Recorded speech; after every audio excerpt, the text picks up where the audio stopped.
Guys, good morning. Magtatanim tayo ng button flower. So, ito guys, buhay na yan nung binili ko siya sa QC Circle. Ang gawin na lang natin ay pag-transplant. So, madali lang naman yan siya buhayin kasi yung buto lang yan ang i-scatter mo. Kapag laya na siya, yung buto niya, kagaya nito. Halimbawa lang, kasi ito namatay siya na sa biyahe. Dahil sinakay siya sa bus. So, nabali-bali siya. So, halimbawa lang, yan ay buto na nag-dry up na. Iganon-ganon mo lang siya guys. Tapos, yung mga nahulog dyan, mabubuhay na yan. Tapos, i-transplant mo sa lupa na may ganito. Yan. Tapos, yan, diligan mo. Tapos, lalakin ang ganyan. Lagyan mo lang ng magandang lupa na may, alam mo, ang lupa na ginagamit mostly sa pananim, yung mayroong dayami.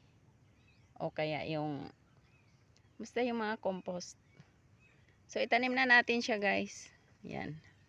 May hukay na ako dyan. Kasya lang siya dyan. Oh. Yan.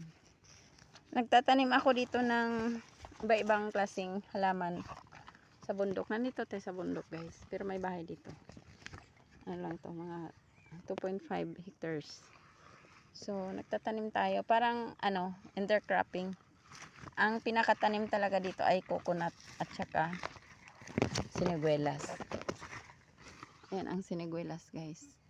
Pero mayroon pa doon sa likod. Mamaya ipakita ko sa inyo yung may bunga. Kasi yan hindi siya namunga masyado. Kunti lang.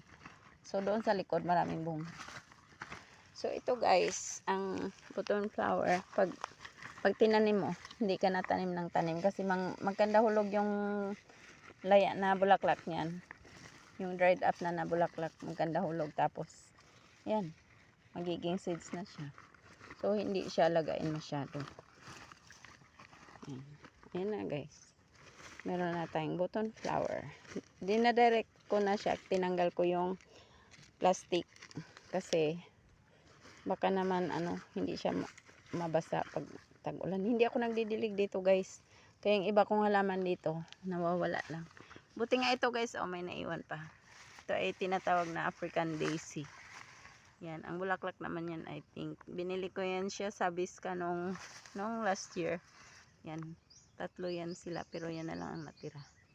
So, thank you so much guys for watching.